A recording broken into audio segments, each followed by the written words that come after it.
bounds.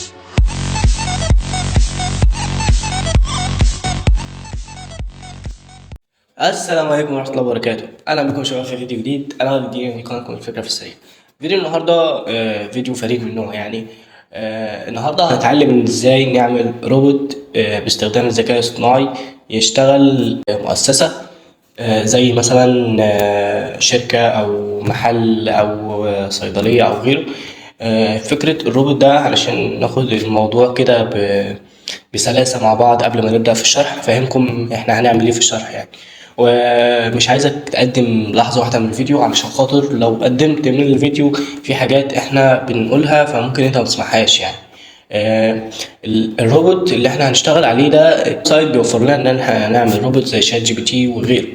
الفكرة من الروبوت هيكون سهل طبعا، مش هنحتاج برمجة، او هو موجود في الويب سايت برمجة بس احنا مش هنحتاج في الحاجات دي برمجة يعني.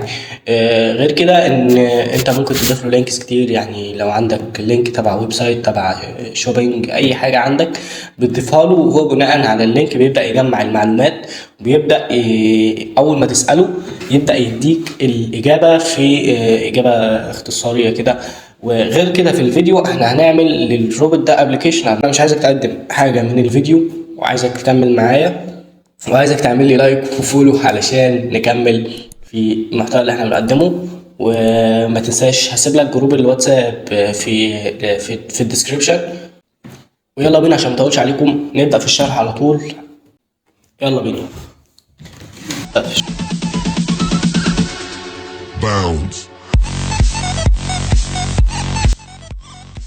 هسيب لكم لينك المواقع اللي احنا هنشتغل بيها في الديسكريبشن. تمام. اول موقع معانا اللي احنا هنعمل منه الروبوت. تمام. وهنضغط سيرش كده بالشكل ده. تمام. بالشكل ده اول ما تفتح اللينك اللي انا هسيبه لك في الديسكريبشن، اول ما تفتحه هيجي لك بالشكل ده. فانت ممكن تعمل لو عندك ايميل، وممكن تعمل لوجن ان ويز جوجل على طول، ولو ما عندكش حساب خالص تعمل ساين اب. وطبعا الحاجات دي مش محتاجه ان انا اشرحها لان الحاجات دي يعني حاجات بدايه خالص واعتبر من وقت الفيديو يعني.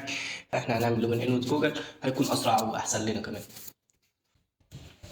تمام. هو بعد ما حمل فتح لي الاكونت بتاعي اللي انا كنت عامله، وكنت مجهز شويه حاجات كده عشان نبدا في الشرح على طول. طبعا هو مش هيفتح معاك بالشكل ده، بس خلينا اقول لك انت هتعمل ايه علشان تبدا في ان انت تعمل الروبوت بتاعك. هتضغط على نيو، وهيبدا يعمل لك بوت خاص بيك تبدا ان انت تبرمجه او ان انت تضيف له معلومات، وبناء على المعلومات دي هو يبدا يرد على الناس المستخدمين بتوعه. تمام. فاحنا هنا انا عملت يعني كبروجكت نشتغل عليه. عملت لصيدليه حاجه كان مطلوب مني يعني.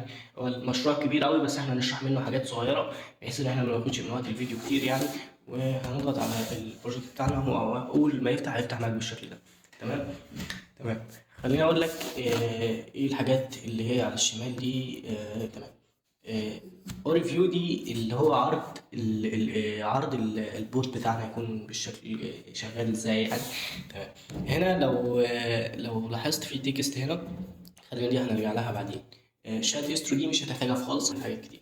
طيب. هنا التكست. تمام. خلينا نشرح التكست دي. تمام. خلينا امسح بس ده كل كده، كل ده كده. تمام.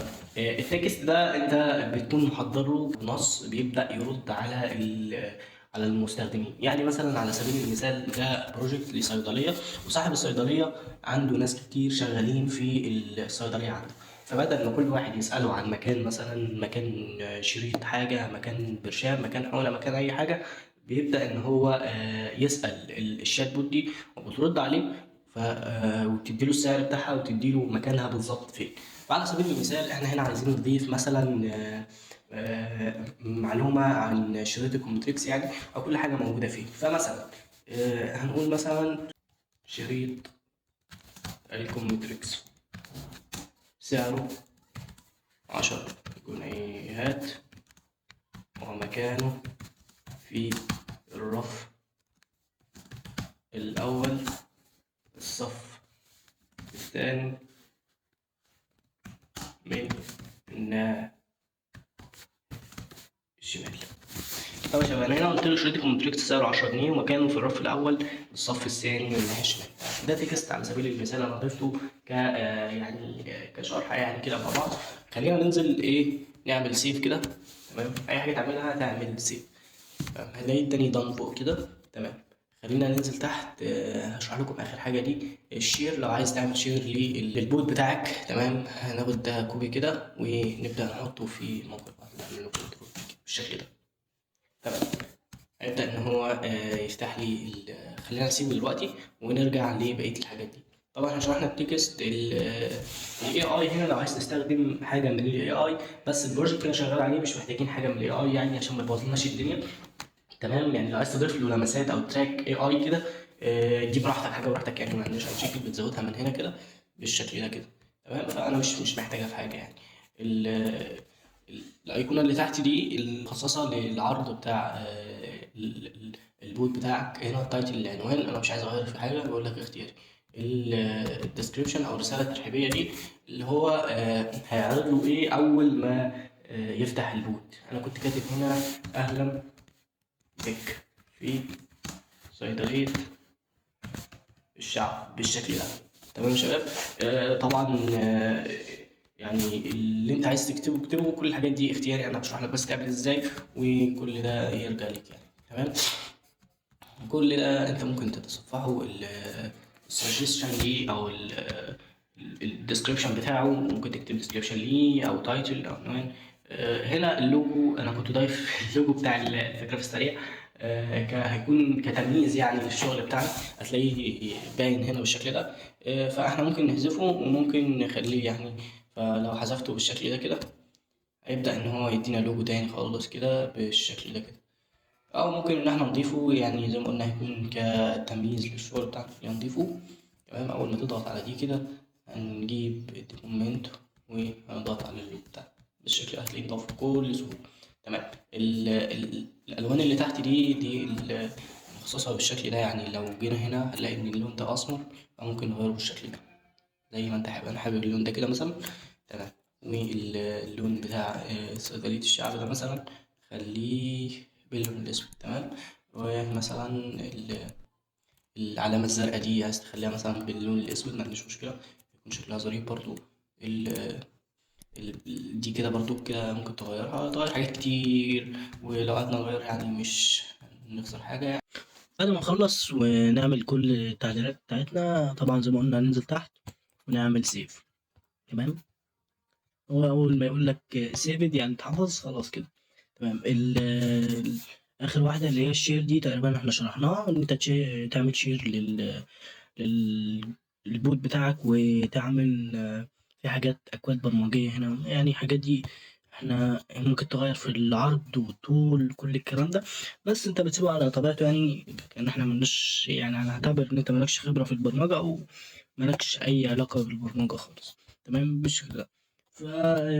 بدل ان انت تحب ان انت تعدل في الحاجات دي وتعيش الدنيا كده وتعيش الخيال، بس انا عشان وقت الفيديو كده تقريبا كده مهمتنا في الويب سايت دي هتخلص كده. عايزين بس نروح نشوف البوت بتاعنا اتحدث شكله بقى زي ما احنا عايزين ولا لأ. تمام، هو كده بقى شكله زي ما احنا عايزين كده. خلينا نبعت رسايل هنا بالشكل ده هيبعت. تمام يا شباب، وجينا للخطوة التانية إن إحنا ندخل على الموقع اللي إحنا هنعمل منه الأبليكيشن بتاع البوت. تمام يا شباب، هسيب لكم برضو اللينك بتاعه زي ما قلنا في الديسكريبشن. وخلينا نخش. تمام، بالشكل ده هيظهر لنا لما تضغط على اللينك هيظهر لك الويب سايت بالشكل ده.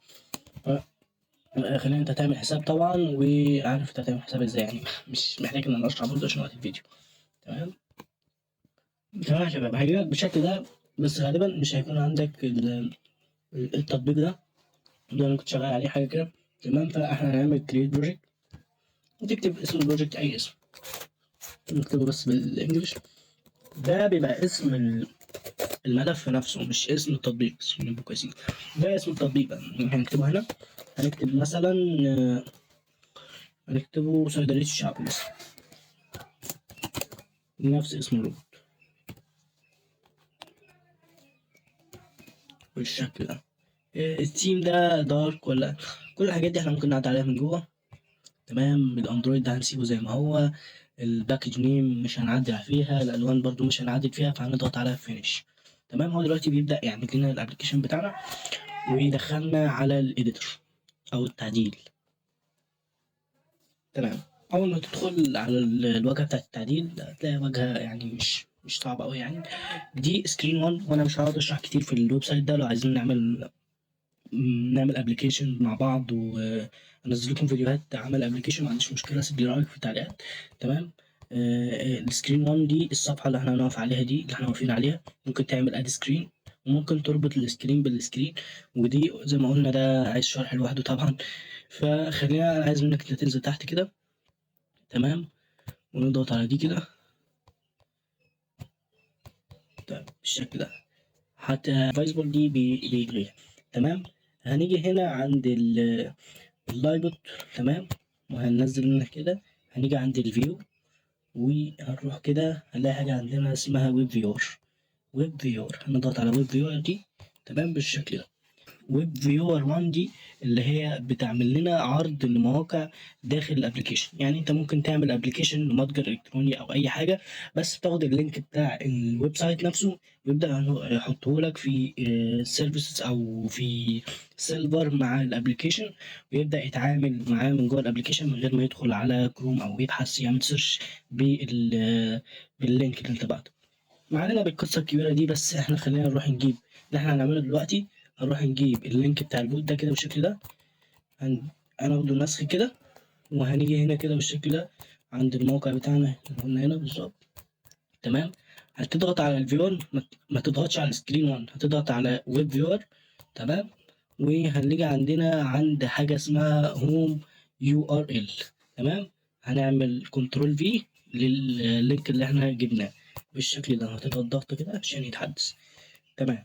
كده مهمتنا كان عشان نعمل ابلكيشن كده خلاص. اللي فاضل بس ان احنا نعمل اكسبورت كده بالشكل ده ونعمل اندرويد. تمام. هو كده هيعمل اكسبورت، وبعد بعد ما يخلص الاكسبورت بتاعته هيبدأ ان هو هنا 40% اهو. كده هو بينشئ لنا الابلكيشن.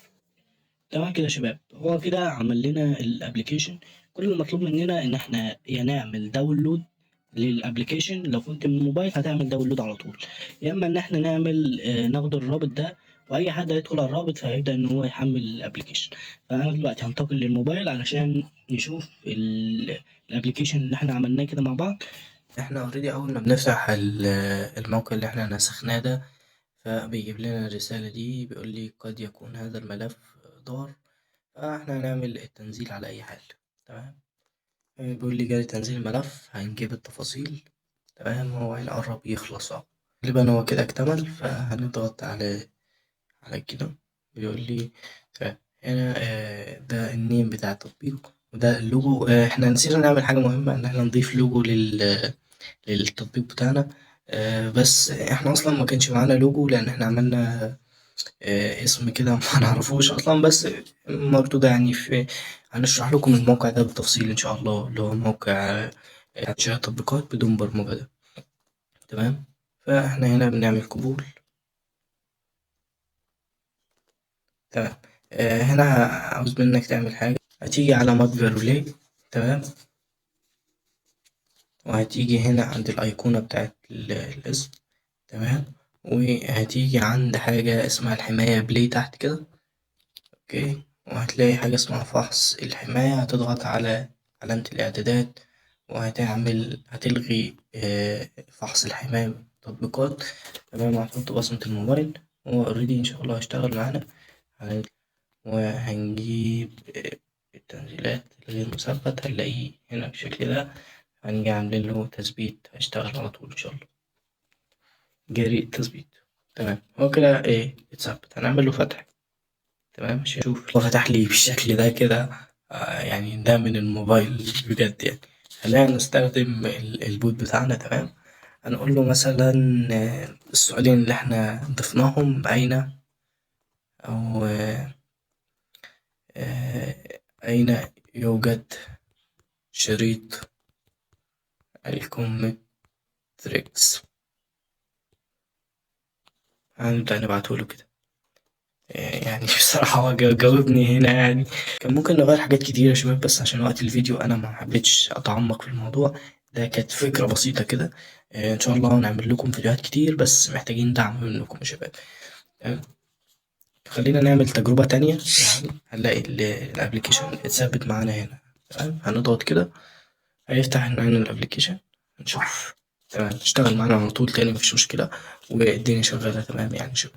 كده نكون وصلنا لنهاية الفيديو بتاعنا النهاردة. في حاجة أخيرة بس عايز أقول لكم عليها. طبعا لو انتم ملاحظين أو لو انت استخدمت الموقع اللي احنا شرحناه النهاردة ده، هتلاحظ إن هو مش مجاني، ولكن اللي أنا عايز أقولك عليه إن في ناس بتدفع أكتر من الفلوس اللي هي موجودة في الموقع. بمعنى إن مثلا الخطة بتاعة البوت اللي انت هتعمله، فهو بيديك مثلا حوالي 50,000 شخص يكلموه، وحوالي مش عارف أكتر من 50,000 رسالة برضو. طبعا اللي هيستخدم البوت مش هيستخدم أكتر من كده يعني.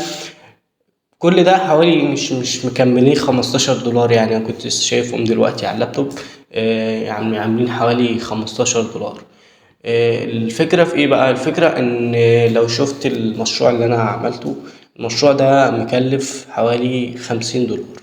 50 دولار انا دفعت منهم 15 دولار للموقع علشان عملت منه البوت، وبكده اكون انا كسبان 35 دولار وانا قاعد مستريح ومفيش حاجة. وده بالنسبة لو انت عايز تشتغل تعمل كربح منه. اما بقى للناس اللي هي عايزه تعمل صيت، ده انا عملت بوت، ده انا عملت، او انت ما عملتش المستحيل عامه يعني.